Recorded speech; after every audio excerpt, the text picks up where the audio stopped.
अब बात राजधानी की। दिल्ली में ट्रांसफर पोस्टिंग को लेकर उपराज्यपाल और अरविंद केजरीवाल सरकार की लड़ाई एक बार फिर सुप्रीम कोर्ट पहुंच गई है।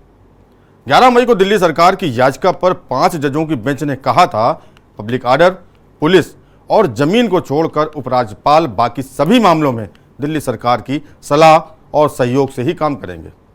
वहीं राष्ट्रीय राजधानी सिविल सेवा प्राधिकरण बनाने के केंद्र के अध्यादेश पर सीएम अरविंद केजरीवाल हमलावर हैं। केजरीवाल ने केंद्र सरकार पर जमकर हमला बोला, कहा कि केंद्र की ये सोची समझी साजिश है।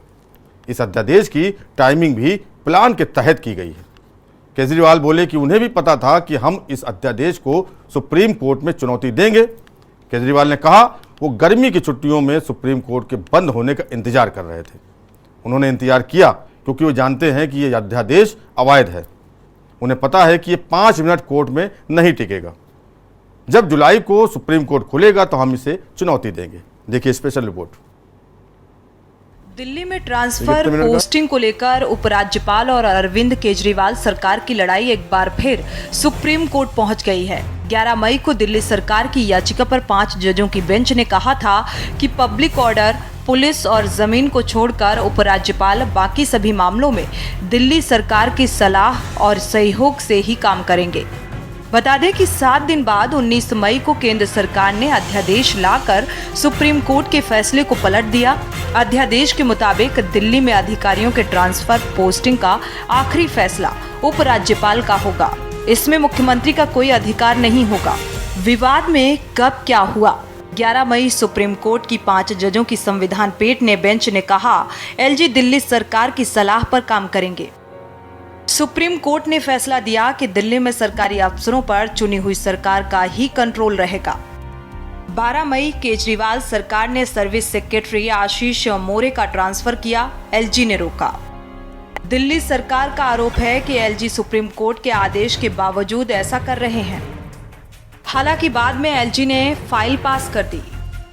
19 मई केंद्र सरकार ने अध्यादेश लाकर सुप्रीम कोर्ट का फैसला पलटा।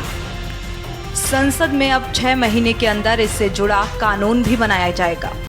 हम आपको बता दें कि जब संसद या विधानसभा का सत्र नहीं चल रहा हो तो केंद्र और राज्य सरकार तत्कालिक जरूरतों के आधार पर राष्ट्रपति या राज्यपाल की अनुमति से अध्यादेश जारी करती है।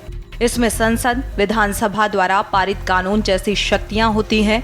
अध्यादेश को 6 महीने के अंदर संसद या राज्य विधानसभा के अगले सत्र में सदन में पेश करना अनिवार्य होता है।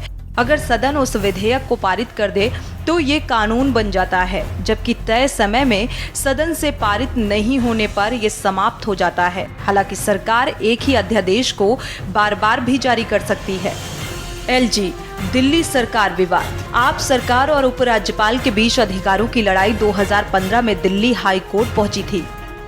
हाई कोर्ट ने अगस्त 2016 में राज्यपाल के पक्ष में फैसला सुनाया था।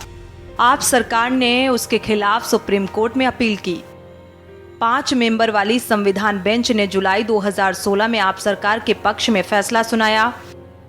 कोर्ट ने कहा कि सीएम ही दिल्ली की एग्जीक्यूटिव हेड हैं। उपराज्यपाल मंत्रिपरिषद की सलाह और सहायता के बिना स्वतंत्र रूप से काम नहीं कर सकते हैं। इसके बाद सर्विसेज यानी अधिकारियों पर नियंत्रण जैसे कुछ मामलों को सुनवाई के लिए 2 सदस्यीय रेगुलर बेंच के सामने भेजा गया। फैसले में दोनों जजों की राय अलग थी। जजों की राय में मतभेद के बाद ये मामला 3 मेंबर वाली बेंच के पास गया। केंद्र की मांग पर पिछले साल जुलाई में इसे संविधान पीठ के पास भेज दिया गया। संविधान बेंच ने जनवरी में 5 दिन इस मामले पर सुनवाई की और 18 जनवरी को अपना फैसला सुरक्षित रख लिया था। 11 मई को सुप्रीम कोर्ट ने अफसरों पर कंट्रोल का अधिकार दिल्ली सरकार को दे दिया। पिछले करीब 8 साल से दिल्ली की सत्ता में अरविंद केजरीवाल की आम आदमी पार्टी है और वो केंद्र की सत्ता में बीजेपी काबिज है, जिसकी वजह से लगातार दिल्ली सरकार और एलजी के बीच टकराव होता रहा है। मामला कई बार सुप्रीम कोर्ट पहुंच चुका है और हर बार हाई वोल्टेज ड्रामा भी देखने को मिला है। बता दें कि अरविंद केजरीवाल ने सरकार बनाते ही 2015 में एक आदेश दिया कि जमीन, पुलिस और कानून व्यवस्था से जुड़ी तमाम फाइलें पहले उनके पास आनी चाहिए, इसके बाद उन्हें एलजी के पास भेजा जाएगा। तब दिल्ली में नजीब जंग उपराज्यपाल थे, जिन्होंने इस आदेश को लागू करने से इनकार कर दिया और इसके बाद तत्कालीन एलजी नजीब जंग ने एक बड़ा फैसला लिया और दिल्ली सरकार की तरफ से नियुक्त किए गए तमाम अधिकारियों की नियुक्ति को रद्द कर दिया। एलजी ने कहा था कि नियुक्ति का अधिकार उन्हें है। यहाँ से अफसरों के ट्रांसफर और नियुक्ति का मामला उठा और दिल्ली सरकार ने हाई कोर्ट का रुख किया। दिल्ली हाई कोर्ट ने अगस्त 2016 में बड़ा फैसला सुनाते हुए कहा कि दिल्ली में एलजी ही असली बॉस है। ये दिल्ली सरकार के लिए एक बड़े झटके की तरह था। हाई कोर्ट ने कहा था कि प्रशासनिक मामलों में एलजी की सहमति जरूरी है और मंत्रिमंडल कोई भी फैसला लेने से पहले उसे एलजी को भेजेगा। हाई कोर्ट से बड़ा झटका मिलने के बाद केजरीवाल सरकार की तरफ से इस फैसले को सुप्रीम कोर्ट में चुनौती दी गई। मामले की लंबी सुनवाई के बाद 2018 में सुप्रीम कोर्ट ने ऐतिहासिक फैसला सुनाते हुए साफ किया कि चुनी हुई सरकार ही दिल्ली की असली बॉस होगी। तब भी सुप्रीम कोर्ट ने कहा था कि पुलिस, जमीन और कानून व्यवस्था को छोड़कर बाकी सभी अधिकार दिल्ली सरकार के पास ही हैं। सुप्रीम कोर्ट के इस फैसले के बाद केंद्र सरकार की तरफ से संसद में एक बिल लाया गया, जिसमें एलजी और दिल्ली सरकार की शक्तियों को परिभाषित किया गया था और इस बिल में साफ तौर पर कहा गया था कि दिल्ली में सरकार का मतलब उपराज्यपाल है।